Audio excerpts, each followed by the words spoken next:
Inilah wajah dunia saat ini. Saya memutuskan untuk memberlakukan PPKM darurat sejak tanggal 3 Juli hingga 20 Juli 2021, khusus di Jawa dan Bali.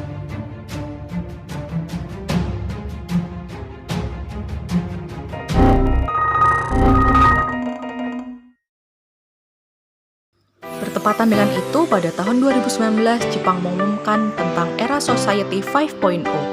Lantas apa sih era Society 5.0 itu? Era Society 5.0 merupakan pengembangan dari revolusi industri 4.0 yang dinilai berpotensi mendegradasi peran manusia. Society 5.0 adalah sebuah masyarakat yang berpusat pada manusia yang menyeimbangkan kemajuan ekonomi dan teknologi dengan menyelesaikan masalah melalui sistem yang mengintegrasikan dunia maya dari ruang fisik. Secara praktis digambarkan dalam skenario berikut ini. Siapa sih yang tidak tahu platform marketplace Shopee? Melalui aplikasi ini, user baik customer ataupun seller dapat terkoneksi tanpa dibatasi ruang dan waktu. Hal ini jelas menjadi jawaban akan kondisi pandemik yang membatasi aktivitas fisik seperti saat-saat ini. Shopee dilengkapi dengan sistem global positioning, sehingga kurir sebagai mitra dapat dengan mudah menemukan lokasi seller untuk mengambil barang dan selanjutnya menghantarkan kepada customer sesuai lokasi pengiriman. Ini adalah mekanisme kerja era Society 4.0. Sedangkan pada pengembangan yang diharapkan terjadi melalui era Society 5.0, proses pengiriman oleh kurir dapat dilakukan secara tersistem dengan memanfaatkan drone tanpa awak. Lantas, peluang seperti apakah yang dapat dimaksimalkan oleh UMKM di tengah realita ini? Digitalisasi UMKM menjadi jawabannya. Yang pertama, cloud computing. Google melalui layanan Gmail-nya, kita dapat mengakses ruang penyimpanan awan di dalam Google Drive sebesar 15 GB bagi free user. Secara lebih lanjut, Google Enterprise juga mengizinkan kita mengakses fitur-fitur lainnya seperti Google Sheet untuk pengolahan angka, Google Docs untuk pengolahan kata, dan Google Meet untuk pertemuan daring hanya dengan sign-in akun Gmail kita. Melalui sistem cloud computing ini, kita dapat mengakses data dimanapun, kapanpun, dengan siapapun, dan melalui berbagai perangkat yang saling terhubung internet. Cloud computing dapat dimanfaatkan untuk kepentingan internal maupun eksternal UMKM.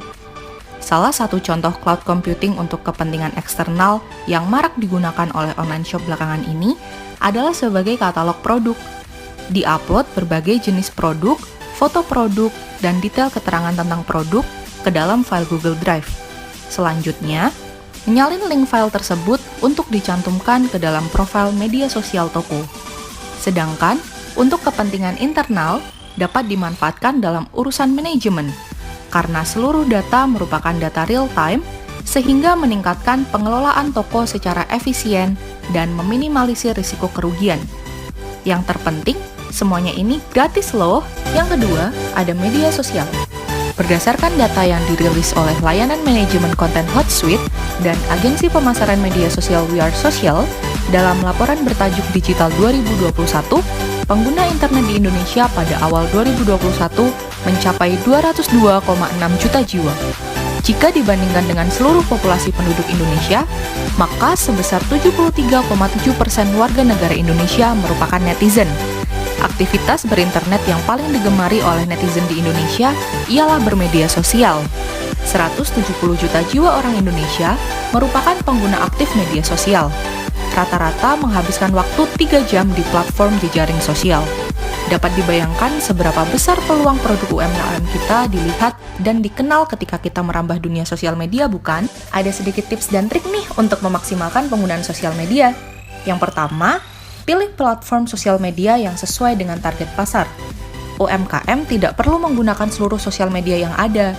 Cukup seleksi 3 platform sosial media dengan calon customer terbanyak. Lakukan uji coba dengan memposting pada ketiga platform dan evaluasi performanya. Yang kedua, buat tujuan yang jelas ketika bersosial media. Misalnya, untuk meningkatkan brand awareness, mempererat hubungan dengan konsumen, riset dan pengembangan, hingga meningkatkan penjualan. Selanjutnya, gunakan metrik yang jelas untuk mengevaluasi tujuan tersebut. Beberapa metrik yang dapat digunakan yaitu like, mention, share, followers, reach, dan lain sebagainya. Lakukan juga riset pada sosial media kompetitor. Amati konsep, keyword, ataupun hashtag yang dipakai kompetitor. Hal ini berguna untuk mencari tahu respon audiens dan efektivitas strategi. Sehingga, jika dirasa strategi tidak terlalu berhasil, kita tidak perlu mengulangi kesalahan yang sama dan dapat mengeksekusi ide dengan lebih baik. Yuk, mari kita maksimalkan peluang yang ada untuk terus mengembangkan potensi UMKM kita. Tetap semangat! Terima kasih sudah menyaksikan video ini sampai akhir. Jangan lupa like, comment, share, dan subscribe channel YouTube ini. See you!